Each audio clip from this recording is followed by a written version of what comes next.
Hello, and welcome to Markets in Focus.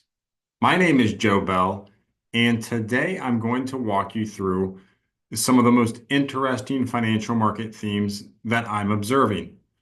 So this week has been another very volatile week. We obviously had the two-day drawdown between August 2nd and August 4th after the Trump announcement. On August 9th, we had that huge 9.5% up day. It's been up, down. But the past 3 days, we've had three consecutive positive 1% days for the S&P 500.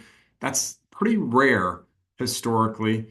But if you look at the analyst revisions, earnings revisions for companies in the S&P 500, that continues to get more and more negative. We've had a pretty long streak of negative earnings revisions.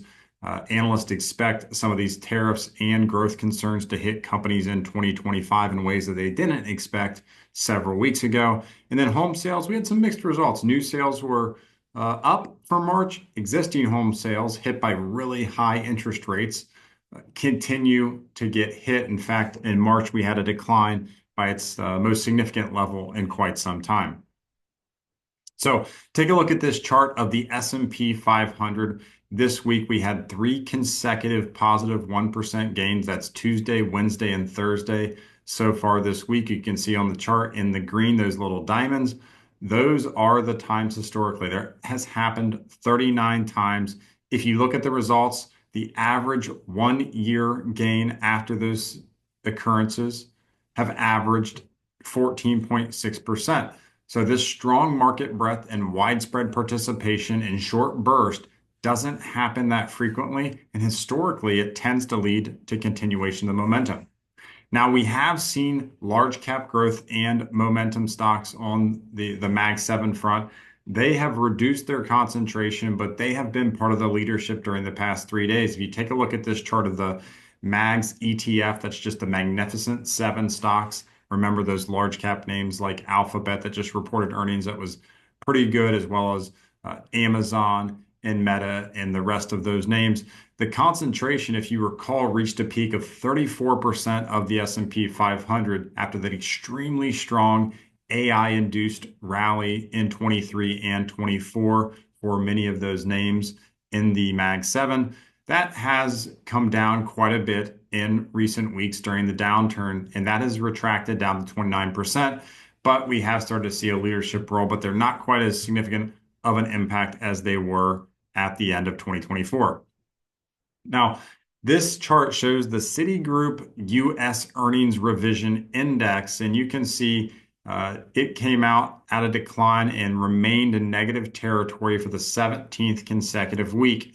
This index, just a reminder, is calculated by taking the earnings per share upward revisions minus the earnings per share downward revisions. And when that's in negative territory, that means there are more negative or downward revisions than upward revisions. And that streak is pretty worrisome, but it also tells you that there's a lot of negative sentiment and negative expectations based into the market. This has been reflected not only from earnings revisions to the downside for US companies, but if you look at several different individual investor sentiment surveys, there's a lot of fear out there right now. And trust me, a lot of negative and concerning headlines, a lot of uncertainty regarding how long these tariff negotiations will last, just what will be those negotiated tariffs rather when we get those negotiations. A lot of uncertainty, but the one thing we have to remember, Warren Buffett famously said, be greedy when most are fearful and fearful when most are greedy.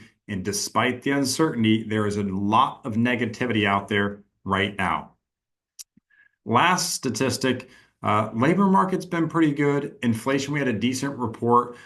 If you're looking for sort of dents in the economy, we are seeing some of those. If you look at the existing home sales, they descended in March 5.9% from February. Inventory has been climbing up 20% from 1 year ago.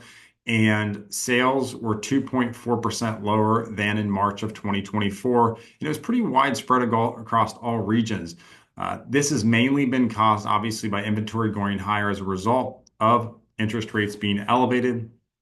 Previously, we had a pretty tight housing market because nobody was wanting to sell their homes because interest rates were so much higher than most people purchased their homes for in 2020 and 2021. Right now, that lack of demand given how high interest rates has caused existing home sales to retract. If you look at new home sales, not quite as worrisome, but a lot of that's driven from the South region. They were increased by 7.4% month over month. So pockets of weakness here and there, but overall, the economy during the first quarter has been somewhat resilient. But again, we won't start to see some of the effects of some of the announcements that we've seen for the months in the next couple of quarters.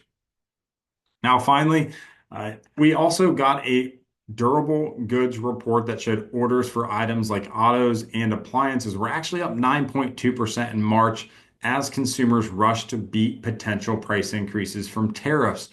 If you recall, we've seen significant revisions lower for GDP because of the amount of imports that companies have pulled forward as well. So consumers taking a note from businesses, whereas businesses are importing to get ahead of potential tariffs that are coming down the pipe in the second and third quarters for those companies. Consumers perhaps doing the same with respect to big ticket items like autos and appliances. So that'll be interesting to see what pulling forward that demand does to future demand in quarters 2 and 3 as we continue to find out what the results of these tariffs are. So a lot of uncertainty. We also found out this week that there are some negotiations starting for that extension of the tax bill, the Tax and Jobs Act bill that we had been expecting. Time will tell what growth provisions rather will be introduced, but a lot of uncertainty, but a lot of news going on right now. This week we ended it with a lot of volatility, but right now that volatility tends to be going to the downside and the upside. Still a lot of uncertainty, but we will continue to monitor the information and the data. With that, I want to thank everyone for watching, and I'll see you next time.